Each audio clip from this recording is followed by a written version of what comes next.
Quelle tristesse encore! Il gèle la pierre fendre. Sur le pays sans voix gronde un souffle de cendre, et les grands fleuves nus tourmentés par l'hiver pleurent des songes noirs dans leurs lits découverts. Au bord d'un étang glauque où plus rien ne sait vivre, seul, pour écho peut-être, un craquement de givre dont les sons frappent l'air là-bas comme un danger. Tout à coup l'homme semble à lui-même étranger. Mais non, il en est un, coiffé d'écume grise, cheminant sous l'extrême assaut fou de la bise, qui, malgré le chaos, la froidure et le vent, porte cachée au cœur la flamme du vivant.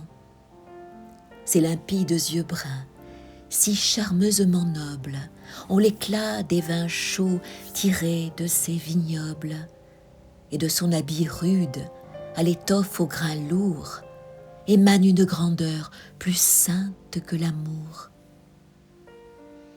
Après avoir souffert 1000 tâches la veille, tout à l'heure à nouveau, Matthieu fera merveille.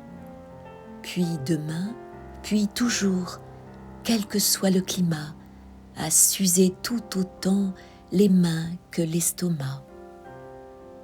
La terre, il la connaît, depuis qu'au bout des plaines, feu l'aïeul tenait haut le sceptre des gens laines. Oui, celui-là pour qui le moindre aulne ou l'opin, par quelque roi dut être au moins l'idéal peint. Partout, ils s'en frémirent, trembler l'élan d'une aile. Partout, sonner la pierre avec l'aube éternelle. Partout renaître enfin du sol comme assoupi, et le germe et la fleur, et la grappe et l'épi. Ce que dit à mi-voix la colline à la source, ce que murmure l'ombre au fan plein de sa course, la lumière qui saigne aux lèvres des roseaux, tout chez lui se fait âme ou pépiment d'oiseau. Et ce jour-là, tandis que, contre la bourrasque, il laisse voir à peine un infortuné masque, quand long soupir brumeux, l'ample morte saison se charge de frimas jusque vers l'horizon, Matthieu, les poings serrés, les chevilles tendues, beau face aux cris rageurs des borgnes étendues, rêve longtemps, longtemps, à celle qui demain, parmi les sentiers bleus, lui tiendra fort la main. Maintenant qu'il contient plus que l'or de Byzance, qui voudrait même une heure en gommer la présence? Indomptable, fécond, de ses doigts adorés, l'impérieux soleil couvre des mois les prés. C'est le printemps. L'azur, que ne trouble aucun vide, croît démesurément comme un espace avide, et les eaux, par l'effet d'un miroir diligent, sur elles font courir des liserés d'argent.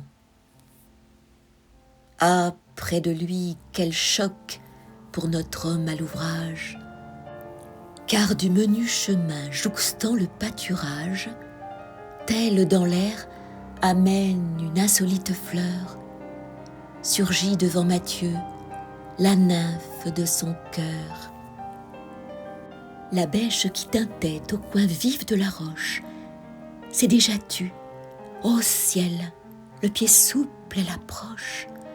Voici qu'il la regarde, ébahi de la voir. Un clerc n'en eût pas mieux perdu là tout savoir. D'où vient-elle?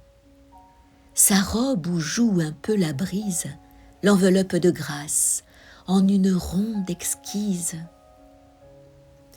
De ses yeux, à flots doux, extrême volupté, s'échappent vers les siens des vagues de clarté, Il ne la connaît point, et du fond de son être, depuis toujours, il semble, oh combien la connaître. Par quelle image neuve, infiniment séduit, voit-il sa longue attente oubliée aujourd'hui? Est-ce un mirage, un leurre, une chimère, un songe? Ébloui jusqu'à même étreindre le mensonge, Matthieu lève à deux mains ainsi qu'un prophéal, on ne sait quel énorme et solaire idéal.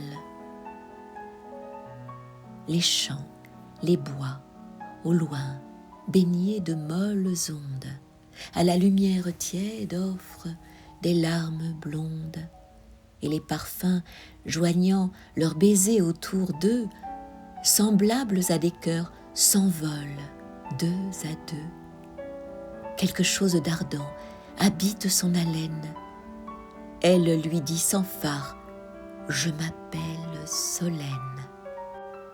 Oh, comme dans le sein confus du paysan s'entr'ouvre un arc-en-ciel et fertile et grisant. Puis les regards, les mots deviennent plus complices. Le silence se compose un bouquet de délices. Ils se sont tant frôlés, devinés, qu'en ce jour, une promesse monte en chapelet d'amour. L'été règne, le vent hume les herbes chaudes, l'appel à vivre bout sur des lits d'émeraude. Que de fois l'un et l'autre, au repli d'un bosquet, ont corps à corps fait tendre un simple nid coquet. Maintes vignes là-haut, jusqu'au flanc des collines, gonflent leurs vaisseaux verts, pleins d'ardeur cristalline, et les rires poudreux du soleil conquérant fusent parmi l'eau claire où galope un torrent.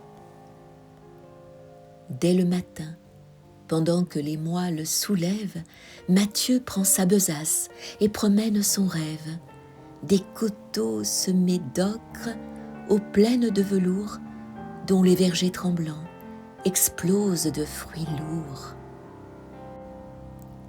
Fut-il jamais soldat plus fier dans l'aube hélène?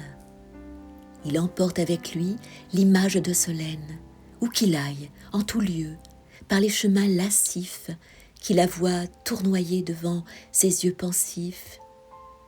Admirable semeur, éternel patriarche, le sang du monde coule au rythme de sa marche.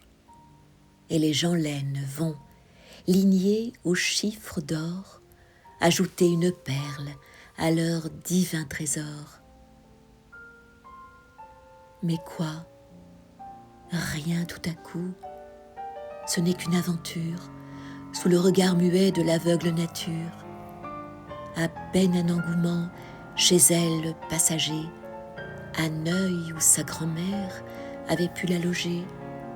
Ensuite la frivole, au gré de ses toccades, pour d'illusoires jeux cultivés en cascade, doit retrouver bientôt, perfide coups de poing, les bourdonnements creux de quelque ville au loin.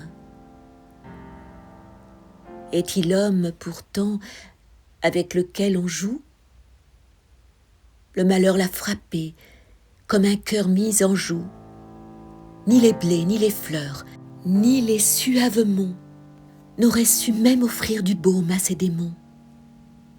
Lorsque les premiers froids blessent les feuilles mortes, quand l'automne se glisse, obscur au coin des portes, que les nuages noirs, dans leur cortège amer, écrasent le pays d'un avant-goût d'hiver, pareil aux claques-dents privées de toute enseigne, Matthieu n'est déjà plus qu'une douleur qui saigne, une âme loqueteuse, un Jean laine perdu, qu'un soir, près de sa ferme, on découvre pendu.